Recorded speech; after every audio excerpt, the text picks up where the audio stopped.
حضرت امام علی نقی علیہ السلام پیغمبر اسلام حضرت محمد مصطفیٰ صلی اللہ علیہ وآلہ وسلم کے 10ویں جانشین اور 10ویں امام اور سلسلہ معصومین کی 12ویں کڑی ہیں۔ آپ کے والد ماجد حضرت امام محمد تقی علیہ السلام تھے اور والدہ ماجدہ جناب سمانہ خاتون تھیں۔ آپ اپنے آباء و اجداد کی طرح امام منصوص، معصوم، عالم زمانہ اور افضل کائنات تھے۔ آپ علم، سخاوت، طہارت نفس، بلندی کردار اور جملہ صفات حسنہ میں اپنے والد ماجد کی جیتی جاگتی تصویر تھے۔ والدہ کے متعلق علماء نے لکھا ہے کہ آپ سیدہ ام الفضل کے نام سے مشہور تھیں۔ آپ بتاریخ 5 رجب المرجب 214 ہجری یوم سہ شنبہ مقام مدینہ منورہ متولد ہوئے۔ آپ علیہ السلام کا اسم گرامی علی آپ کے والد ماجد حضرت امام محمد تقی علیہ السلام نے رکھا۔ اسے یوں سمجھنا چاہیے کہ سرور کائنات صلی اللہ علیہ وآلہ وسلم نے جو اپنے 12 جانشین اپنی ظاہری حیات کے زمانے میں معین فرمائے تھے، ان میں سے ایک آپ کی ذات گرامی تھی۔ آپ کے والد ماجد نے اسی معین اسم سے موسوم کر دیا۔ علامہ طبرسی لکھتے ہیں کہ 14 معصومین کے اسماء لوح محفوظ میں لکھے ہوئے ہیں۔ کائنات نے اسی کے مطابق سب کے نام معین فرمائے ہیں اور ہر ایک کے والد نے اسی کی روشنی میں اپنے فرزند کو موسوم کیا۔ ابو الحسن تھی۔ آپ کے القاب بہت ہیں، جن میں نقی، ناصح اور عسکری زیادہ مشہور ہیں۔ یہ ہمارے مسلمہ سے ہے کہ ہمارے ائمہ کو علم لدنی ہوتا ہے۔ یہ خدا کی بارگاہ سے علم و حکمت لے کر کامل اور مکمل دنیا میں تشریف لاتے رہے ہیں۔ انہیں کسی سے علم حاصل کرنے کی ضرورت ہی نہیں ہوتی اور انہوں نے کسی دنیا والے کے سامنے زانو ادب طے نہیں فرمایا۔ ذاتی علم و حکمت کے علاوہ مزید شرف کمال کی تحصیل اپنے آباء و اجداد سے کرتے رہے۔ یہی وجہ ہے کہ انتہائی کم سنی میں بھی یہ دنیا کے بڑے بڑے عالموں کو علمی شکست دینے میں ہمیشہ کامیاب رہے، اور جب کسی نے خود کو ان کی کسی فرض سے مافوق سمجھا تو وہ ذلیل ہو کر رہ گیا یا پھر سر تسلیم خم کرنے پر مجبور ہو گیا۔ علامہ مسعودی کا بیان ہے کہ امام محمد تقی علیہ السلام کی وفات کے بعد امام علی نقی علیہ السلام، جن کی عمر اس وقت 6 سے 7 سال تھی، مدینے میں مرجع خلائق بن گئے تھے۔ یہ دیکھ کر وہ لوگ جو آل محمد سے دلی دشمنی رکھتے تھے، یہ سوچنے پر مجبور ہو گئے کہ کسی طرح ان کی مرکزیت کو ختم کیا جائے اور کوئی ایسا معلم ان کے ساتھ لگا دیا جائے جو انہیں تعلیم بھی دے اور ان کی اپنے اصول پر تربیت کرنے کے ساتھ ان کے پاس لوگوں کے پہنچنے کا سد باب کرے۔ یہ لوگ اسی خیال میں تھے کہ عمر بن فرج فراغت حج کے بعد مدینہ پہنچا۔ لوگوں نے اس سے عرض مدعا کی۔ بالآخر حکومت کے دباؤ سے ایسا انتظام ہو گیا کہ امام علی نقی علیہ السلام کو تعلیم دینے کے لیے عراق کا سب سے بڑا عالم ادیب عبید اللہ جنیدی معقول مشاہرے پر لگایا گیا۔ یہ جنیدی آل محمد صلی اللہ علیہ وآلہ وسلم کی دشمنی میں خاص شہرت رکھتا تھا۔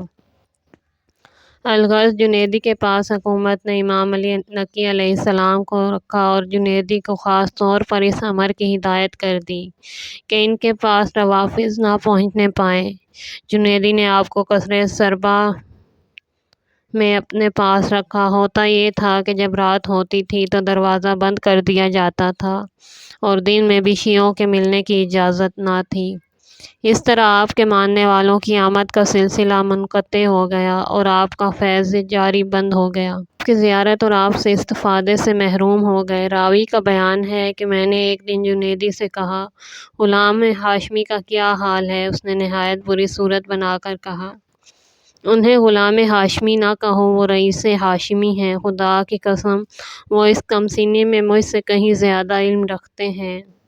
سنو، میں نے اپنی پوری کوشش کے بعد جب ادب کا کوئی باب ان کے سامنے پیش کرتا ہوں تو وہ اس کے متعلق ایسے ابواب کھول دیتے ہیں کہ میں حیران رہ جاتا ہوں۔ سمجھ رہے ہیں کہ میں انہیں تعلیم دے رہا ہوں، لیکن خدا کی قسم میں ان سے تعلیم حاصل کر رہا ہوں۔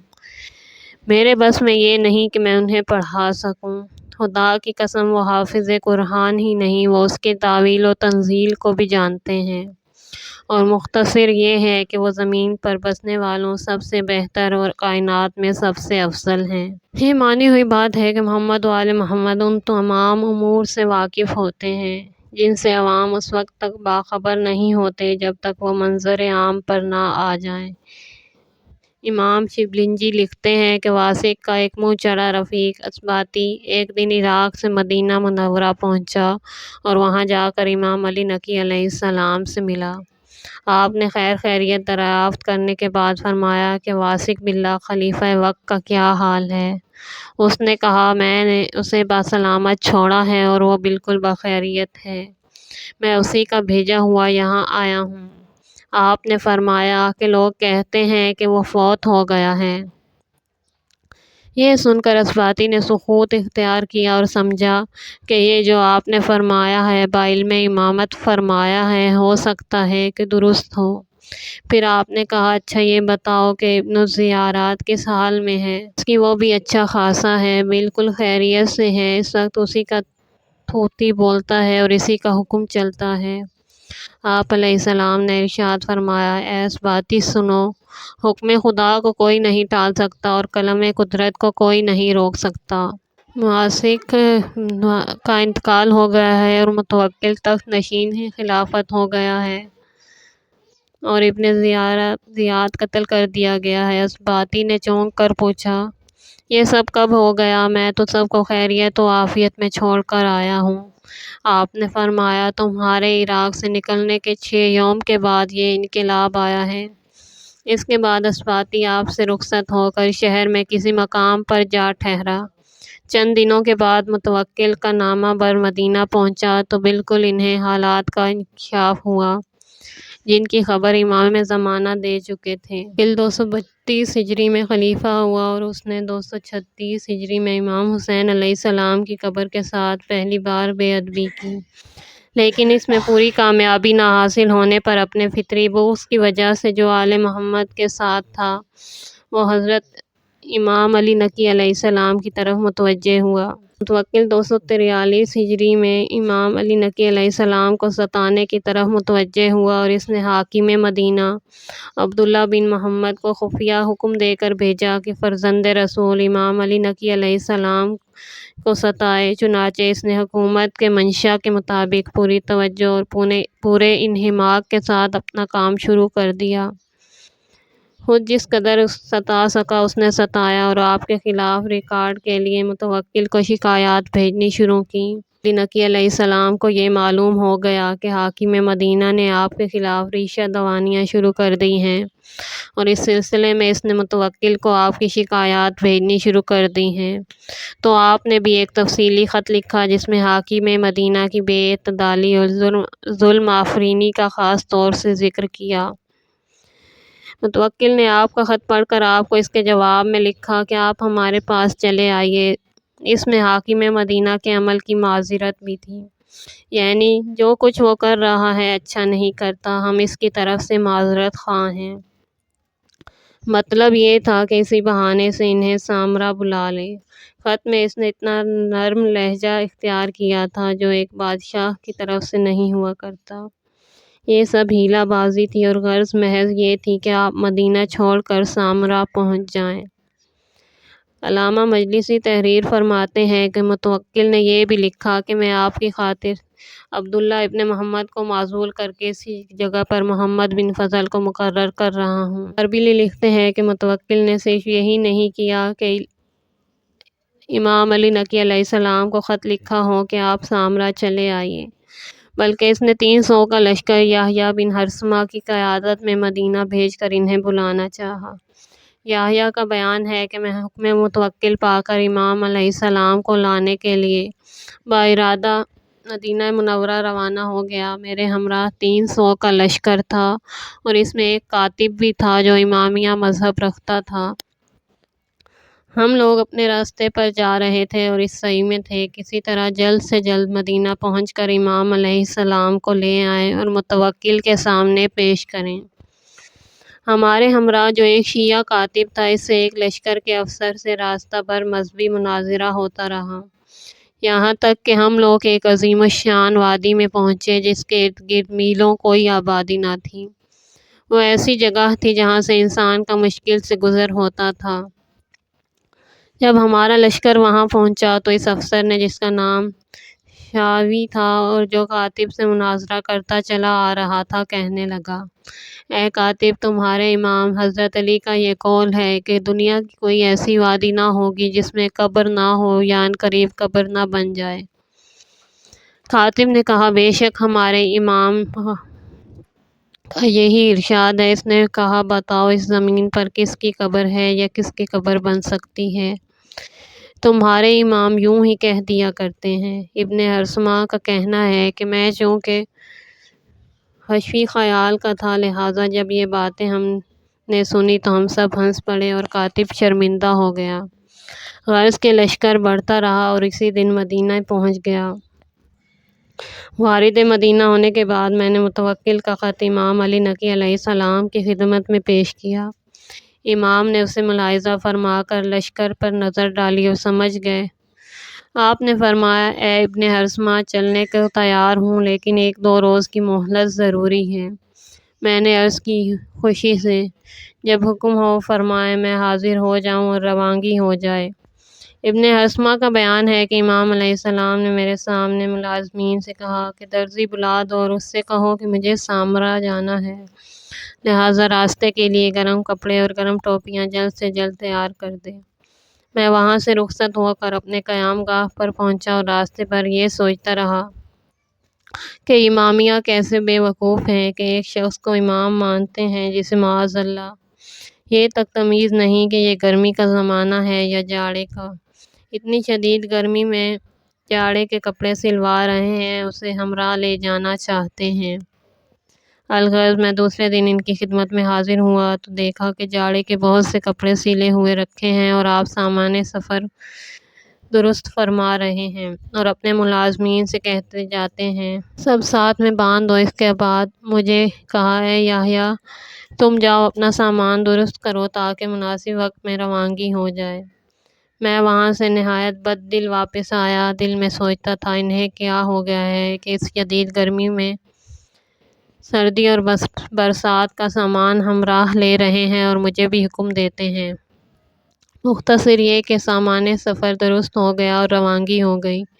میرا لشکر امام علیہ السلام کو گھیرے میں لیے ہوئے تھا کہ ناگاہ اسی وادی میں جا پہنچے جس کے متعلق کاتب امامیہ میں گفتگو ہوئی تھی کہ یہاں پر کس کی قبر ہے یا ہوگی۔ وادی میں پہنچنا تھا کہ قیامت آ گئی۔ بادل گرجنے لگے، بجلی چمکنے لگی اور دوپہر کے وقت اس قدر تاریکی چھائی کہ ایک دوسرے کو دیکھ نہ سکتا تھا۔ یہاں تک کہ بارش شروع ہوئی اور ایسی موسلادھار بارش ہوئی کہ عمر بھر نہ دیکھی تھی۔ علیہ السلام نے آثار کے پیدا ہوتے ہی ملازمین کو حکم دیا کہ برساتی اور بارانی ٹوپیاں پہن لو اور ایک برساتی یحییٰ بن ہرسمہ اور ایک کاتب کو دے دو۔ غرض کہ خوب بارش ہوئی اور ہوا اتنی ٹھنڈی چلی کہ جان کے لالے پڑ گئے۔ جب بارش تھمی اور بادل چھٹے تو میں نے دیکھا 80 افراد میری فوج کے ہلاک ہو گئے ہیں۔ امام علیہ السلام نے فرمایا کہ اے یحییٰ، اپنے مردوں کو دفن کرو اور یہ جان لو کہ خدائے تعالیٰ ارض کو قبروں سے پر کرتا ہے۔ اسی لیے میرے جد نامدار حضرت علی علیہ السلام نے ارشاد فرمایا ہے کہ زمین کا کوئی ٹکڑا ایسا نہ ہوگا جس میں قبر نہ بنی ہو۔ یہ سن کر میں اپنے گھوڑے سے اترا اور امام علیہ السلام کے قریب جا کر عرض کی، مولا، میں آج آپ کے سامنے مسلمان ہوتا ہوں۔ یہ کہہ کر میں نے کلمہ پڑھا اور یقین کر لیا کہ یہی حضرت خدا کی زمین پر خلیفہ ہیں، اور دل میں سوچنے لگا کہ اگر امام علیہ السلام نے جاڑے اور برسات کا سامان نہ لیا ہوتا اور اگر مجھے نہ دیا ہوتا تو میرا کیا حشر ہوتا۔ روانہ ہو کر عسکر پہنچا اور آپ کی امامت کا قائل رہ کر زندہ رہا اور تا حیات آپ کے جد نامدار کا کلمہ پڑھتا رہا۔ مدینہ سے سامرا پہنچنے کے بعد بھی آپ کے پاس لوگوں کی آمد کا تانتا بندھا رہا۔ لوگ آپ سے فائدہ اٹھاتے رہے اور دینی اور دنیاوی امور میں آپ سے مدد چاہتے رہے اور آپ حل مشکل میں ان کے کام آتے رہے۔ علماء اسلام لکھتے ہیں کہ سامرا پہنچنے کے بعد جبکہ آپ کی نظر بندی میں سختی اور شدت نہ تھی، ایک دن آپ سامرا کے ایک قریے میں تشریف لے گئے آپ کے جانے کے بعد ایک سائل آپ کے مکان پر آیا۔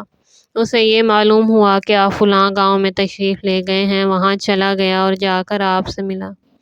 آپ نے پوچھا کہ تم کیسے آئے ہو، تمہارا کیا کام ہے؟ اس نے عرض کی، مولا میں غریب آدمی ہوں، مجھ پر 10,000 درہم قرض ہو گیا ہے اور اس کی ادائیگی کی کوئی سبیل نہیں۔ خدا کے لیے مجھے اس بلا سے نجات دلائیے۔ حضرت نے فرمایا، گھبراؤ نہیں، انشاءاللہ تمہارے قرضے کی ادائیگی کا بندوبست ہو جائے گا۔ وہ سائل رات کو آپ کے ہمراہ مقیم رہا۔ صبح کے وقت آپ نے اس سے کہا، میں تمہیں جو کہوں اس کی تعمیل کرنا، اور دیکھو اس امر میں ذرا بھی مخالفت نہ کرنا۔ اس نے تعمیل ارشاد کا وعدہ کیا۔ آپ علیہ السلام نے اسے ایک خط لکھ کر دیا جس میں یہ مرقوم تھا کہ میں 10,000 درہم اس کے ادا کروں گا، اور فرمایا کہ کل میں سامرا پہنچ جاؤں گا۔ جس وقت میں وہاں کے بڑے بڑے لوگوں کے درمیان بیٹھا ہوں تو تم مجھ سے روپے کا تقاضا کرنا۔ اس نے عرض کی، حضور یہ کیوں کر ہو سکتا ہے کہ میں لوگوں میں آپ کی توہین کروں؟ آپ نے فرمایا، کوئی حرج نہیں، میں تم سے جو کہوں وہ کرو۔ عرض کے سائل چلا گیا، اور جب آپ سامرا واپس ہوئے اور لوگوں کو آپ کی واپسی کی اطلاع ملی تو لوگ آپ سے ملنے آئے۔ جس وقت آپ لوگوں سے محو ملاقات تھے، سائل مذکور بھی پہنچ گیا۔ سائل نے ہدایت کے مطابق آپ سے رقم تقاضا کیا۔ آپ نے بہت نرمی سے اسے ٹالنے کی کوشش کی، لیکن وہ نہ ٹلا اور بدستور رقم مانگتا رہا۔ بالآخر حضرت نے اس سے 3 دن میں ادائیگی کا وعدہ فرمایا اور وہ چلا گیا۔ جب بادشاہ وقت کو پہنچی تو اس نے مبلغ 30,000 درہم آپ کی خدمت میں بھیج دیے۔ تیسرے دن جب سائل آیا تو آپ نے اسے فرمایا، یہ 30,000 درہم لے لے اور اپنی راہ لگ۔ اس نے عرض کی، مولا میرا قرضہ تو صرف 10,000 ہے، آپ 30,000 دے رہے ہیں۔ آپ نے فرمایا، جو قرضے کی ادائیگی سے بچے اسے اپنے بچوں پر صرف کرنا۔